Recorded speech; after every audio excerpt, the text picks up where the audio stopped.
Hello दोस्तों, मैं doctor Prem Prakash Singh आज फिर मैं एक नए वीडियो को लेकर आपके सामने आ रहा हूं।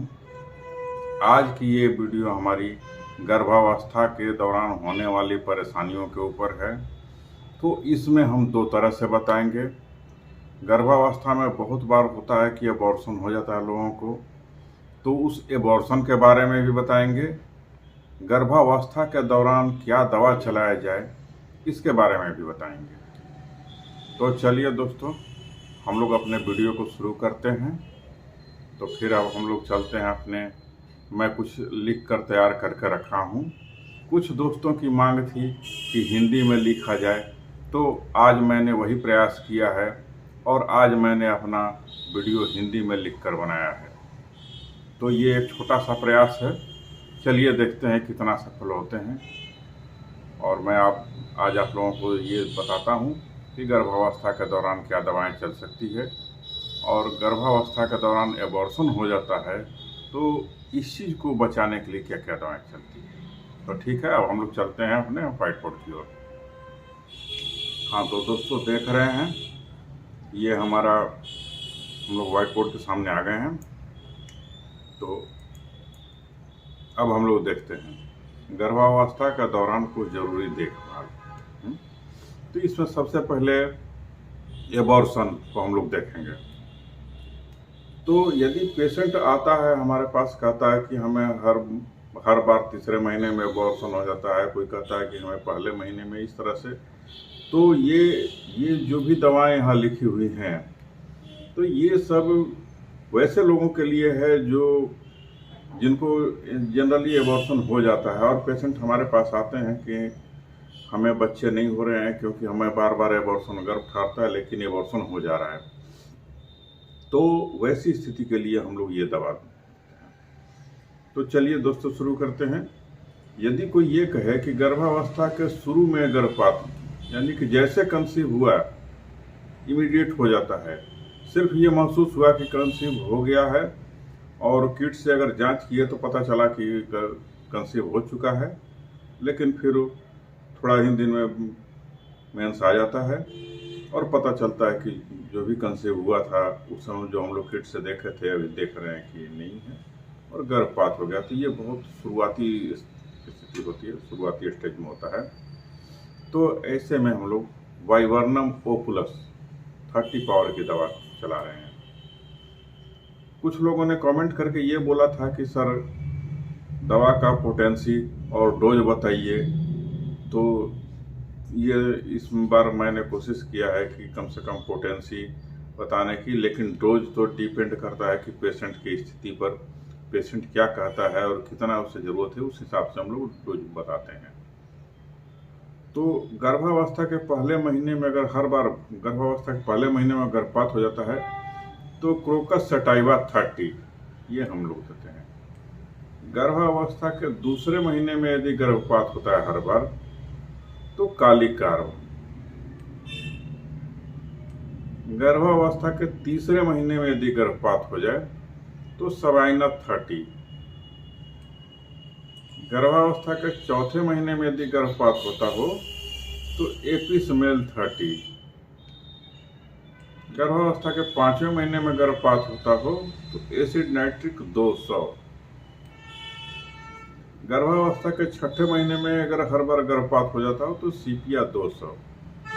हालांकि बहुत पेशेंट, सबसे ज़्यादा पेशेंट इस चीज़ के मिलते हैं कि गर्भावस्था के 6ठे-7वें महीने में हमें गर्भपात हो जाता है।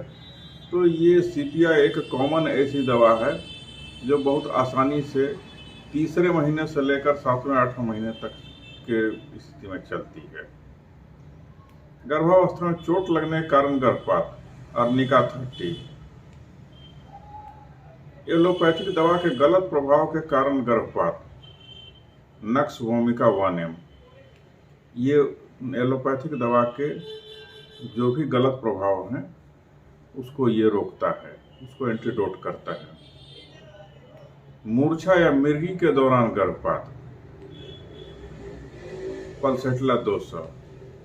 पुराना हिस्टीरिया होने के कारण गर्भपात, इग्नेशिया 200। गर्भावस्था के दौरान किसी भी महीने में गर्भपात वाइवर्नम प्रूनिफोलियम क्यू। हालांकि हम लोगों के पास जो भी पेशेंट आती है तो यदि वो ये कहती है कि हमें हर बार जब भी हम कंसीव करते हैं तो गर्भपात हो जाता है, मिसकैरेज हो जाता है, तो ऐसी स्थिति में हम लोग वाइवर्नम प्रूनिफोलियम क्यू को ज़रूर चलाते हैं और इसे पानी में डाल कर देते हैं, 10 से 15 बूंद पानी में, सुबह दोपहर शाम, या किसी किसी को तो दिन भर में 4 बार भी देते हैं, लेकिन ज़्यादातर केसेज में हम लोग सुबह शाम 2 टाइम जरूर देते हैं। तो चलिए दोस्तों, ये तो हुआ गर्भ एबॉर्शन की बात कि जिन्हें हर बार एबॉर्शन हो जाती है और बच्चे नहीं हैं उनके लिए। लेकिन जो स्त्रियां कंसीव कर चुकी हैं, अब हम लोग उनकी ओर देखते हैं, उनके लिए क्या क्या दवाएं होती है। जो स्त्रियां कंसीव कर चुकी हैं तो कंसीव होने के बाद पहला महीना में हम लोग ट्यूबरकुलिनम 1M, ये सिंगल डोज, 1 डोज ये सब देते हैं। तो ये जो दवाएं हैं उन्हें ट्यूबरकुलोसिस टाइप की बीमारी होने से बचाती है, या बच्चे में भी ट्यूबरकुलोसिस का लक्षण जनरली नहीं आते हैं। तो ये एक तरह से यही समझ लीजिए कि वैक्सीन के तौर पर ये काम करती है ये दवाएं। हालांकि इसको वैक्सीन का दर्जा नहीं मिला हुआ है, इसे हम लोग वैक्सीन नहीं कर सकते हैं, लेकिन ये कुछ उसी तरह से काम करती है। दूसरा महीने में सिफलिनम 1M, ये सिफिलिटिक दोष को दूर करेगी। होने वाले बच्चे के लिए ये सब ज़्यादातर दवाएं हैं। तो ये सब जो भी दवाएं देख रहे हैं, पहला, दूसरा और तीसरा, सल्फर 1M, ये तीनों दवाएं अगर पड़ गई किसी को भी, तीसरे महीने में सल्फर है, तो ज़्यादातर ऐसे में हम लोग यही देखे हैं कि बच्चे में किसी तरह का कोई भी विकार नहीं आता है, किसी तरह की डिफॉर्मिटी नहीं आती है, नॉर्मल डिलीवरी होता है, बच्चा बिल्कुल नॉर्मल होता है। चौथे महीने में कार्सिनोसिन 200 और हाइपेरिकम 200। तो हाइपेरिकम जो है हम लोग टेटवैक के जगह पर देते हैं, जहाँ पर कि एलोपैथ दवा में टेटनस के लिए टेटवैक दिया जाता है इंजेक्शन, तो उसके जगह हम लोग हाइपेरिकम 200 देते हैं। अब आते हैं हम लोग 5वें महीने पर। तो 5वें महीने में Calcarea car 1M, 1 dose, single dose, और बोरेक्स 30, ये जो भी है नीचे की दवा, हाइपेरिकम 200 या बोरेक्स, तो ये सब हम लोग सुबह शाम 1 सप्ताह के लिए दे सकते हैं। लेकिन ये कैलकेरिया कार 1M है, ये सिंगल डोज चलेगा। ये पेशेंट को कैल्शियम की डिफिशियंसी नहीं होने देता है, तो ये बच्चे से लेकर माता तक दोनों के लिए फायदेमंद होगा, दोनों को कैल्शियम डिफिशियंसी नहीं होगी। 7वां महीना कैलकेरिया फ्लोर 12X, 7वें महीने में कैलकेरिया फ्लोर 12X और साथ में वाइवर्नम प्रूनिफोलियम क्यू। तो वाइवर्नम प्रूनिफोलियम जो है क्यू डेली 1 डोज 10 से 15 बूंद आधा कप पानी में डालकर दिया जाएगा, तो इन्हें गर्भपात की संभावना नहीं रहेगी। बहुत बार हम लोग देखते हैं कि 7वें महीने में डिलीवरी हो जाता है, तो ये भी संभावना नहीं होगी और उस टाइम पर समय पूरा। 8वें महीने में पल्सेट्ला 30 और 9वें महीने में कोलोफाइलम, ये दोनों दवाएं जो है नॉर्मल डिलीवरी को प्रेफर करती है। इन दोनों दवाओं के इस्तेमाल से नॉर्मल डिलीवरी होगा। लेकिन ये डेली 1 डोज, पल्सेट्ला 30 डेली 1 डोज और कोलोफाइलम भी 30 डेली 1 डोज। साथ में हाइपेरिकम भी चलेगा, क्योंकि हाइपेरिकम फिर वही टेटवैक का काम करता है, टेटनस नहीं होने देगा।